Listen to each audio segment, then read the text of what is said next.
Bienvenue à toutes et à tous à cette nouvelle séance de Découvrir le cinéma. Cette semaine, nous vous proposons de découvrir Miss Marx, un biopic d'Eleanor Marx réalisé par Susanna Nicciarelli. Avant toute chose, parlons de ce mot, biopic. C'est un anglicisme, un mot valise issu de la contraction de Biographic Motion Picture, que l'on pourrait traduire en français par film biographique. C'est un genre qui a toujours existé dans l'histoire du cinéma. L'un des premiers films considérés comme un biopic, c'est L'exécution de Marie, reine des Écossais, mettant en scène, comme son nom le laisse supposer, la décapitation de Mary Stuart.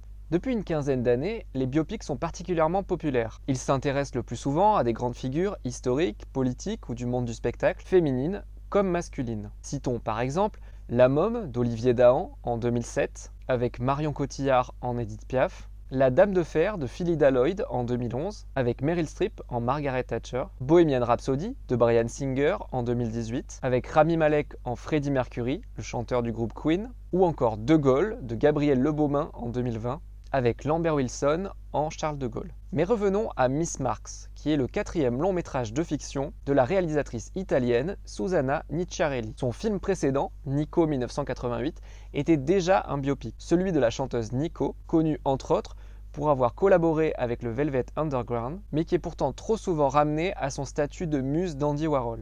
Comme dans Nico 1988, Susanna Nicciarelli adopte dans Miss Marx un point de vue particulier. Elle ne va pas retracer l'ensemble de la vie de son personnage principal, mais une période précise. L'action de Miss Marx débute ainsi à la mort de Karl Marx en 1883. Avec Miss Marx, Susanna Nicciarelli continue son travail de mise en lumière de femmes trop souvent définies par leur lien avec un homme. Après un film sur la muse 2, c'est un film sur la fille 2.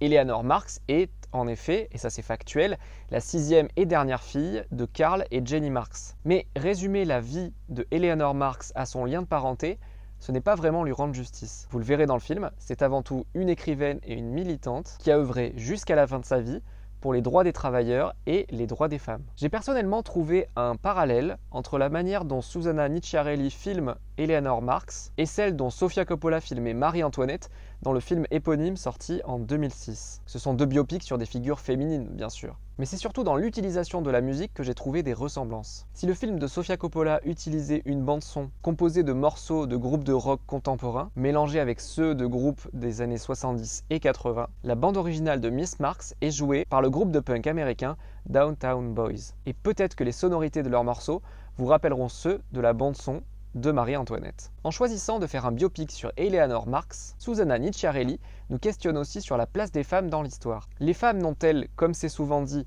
pas participé à l'histoire du fait de leur statut social, relégué à la domesticité? Une théorie assez différente a été développée par des historiennes et des historiens ces dernières années, relayée par l'autrice Titiou Lecoq dans son livre récent au titre on ne peut plus évocateur, Les Grandes Oubliées, pourquoi l'histoire a effacé les femmes. Cette théorie remet en cause l'historiographie, la manière dont l'histoire est écrite par les historiennes et les historiens. Et on ne peut s'empêcher de penser que, si cette question de la place des femmes dans l'histoire, que des militantes et des historiennes se sont toujours posées, est devenue plus grand public ces dernières années, cela n'est pas étranger au mouvement MeToo, depuis 5 ans, qui a bien sûr questionné la place des femmes dans la société contemporaine, mais aussi dans l'histoire. Je vous laisse désormais découvrir une partie de la vie d'Eleanor Marx dans Miss Marx. Je vous souhaite une très bonne séance à toutes et à tous et je vous dis à très bientôt pour une nouvelle découverte de cinéma.